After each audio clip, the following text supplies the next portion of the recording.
The skies are opening up and pouring their bounty of liquid refreshment onto the earth. What do we do now? Grab that water and hold on to it as long as you can. Easier said than done, right? As droughts in California are getting longer and more frequent, we're experiencing water shortages more often. They say that at least 50% of the water consumed by residential properties is used in the landscape. Our goal in this video is to show you powerful ways to reduce the amount of water used by your landscape and to inspire you to take action. There are two methods that not only bring instant water savings, but provide you with a gorgeous and interesting garden that will make your heart sing. The first method is to change out the thirsty, water-guzzling plants to low-water, climate-appropriate plants. We talk about this in the video titled, From Thirsty to Thrifty. Bye-bye, lawn. Look at the comparison between the amount of water these different yards require. The second method is to take advantage of the free water that falls from the sky. But you might say that we typically receive no rainfall during the summer months, and sometimes we go 6 months without rain. The amount of water that we could potentially capture from even a low rainfall season is astounding. If you look at the comparison between average rainfall and the water needs for lawns, you can see that trying to provide water for lawns using rainfall is a lost cause. The blue bars represent average rainfall in inches for each month of the year, and the red bars show the water needs in inches of high water plants or lawn. But now you see that low water plants need such little water that indeed the stored rainfall could provide enough water for these plants well into the summer. Sacramento has an average rainfall of over 15 inches a year, and low water plants only need 10 inches a year. So the right amount of water is delivered to the landscape naturally. We just need to figure out how to capture and store it. How do we capture this water and hold on to it into the dry season? Sure, we can use barrels, cisterns, and tanks, but we can also use the landscape itself as a living sponge to absorb the rainwater and hold on to it as long as possible. We can emulate large natural systems on our own properties. Imagine the roof of your house as the mountains, the rain gutters are the rivers and streams, and the landscape is the aquifer. We just need to slow the flow of the water coming off the roof, gutters, and downspouts. We also should do calculations as to how much water will be delivered to the landscape with different amounts of rain.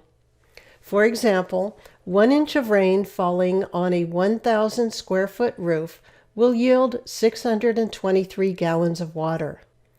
We handle slowing the flow in the landscape in the Lose the Lawn, Use the Rain example plan by using berms, basins, and rain gardens. We've also provided resources that can direct you step by step.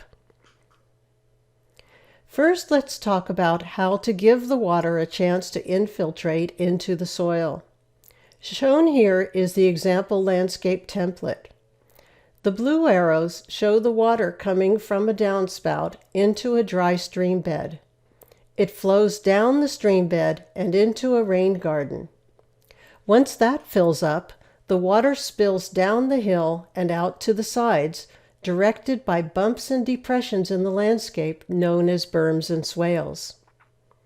There is a second rain garden where the overfill goes out sideways and down again into the stream bed. So you can see that the water is slowed and allowed to spread out so it can seep into the landscape and be stored. There's a saying for that: slow it, spread it, sink it, store it. Here we show a cross-section of rain gardens and some typical specifications. See our resources sheet for more information on these.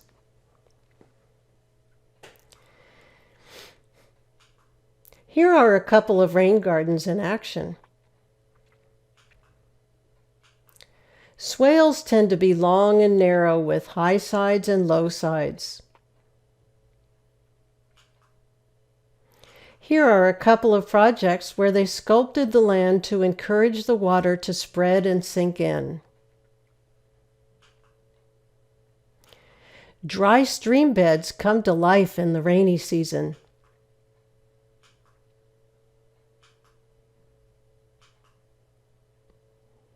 And of course, we can use tanks and rain barrels. They come in many different sizes, shapes, and designs. Now that we know how to get water into the landscape, how do we store it? How do we keep it there for months until the dry season? If you want to store water, a jar or container with a lid works rather nicely. But how do you put a lid on your landscape? Well, my friend, mulch is the lid on the landscape. A study conducted at Texas A&M University found that only a 1-inch layer of mulch in planted areas lowers the plant water requirement by 25%. That's because it prevents or delays the evaporation of water from the soil. If 1 inch of mulch can achieve that, imagine what 3 or more inches can do. Mulch has many more benefits as well. Remember the compost!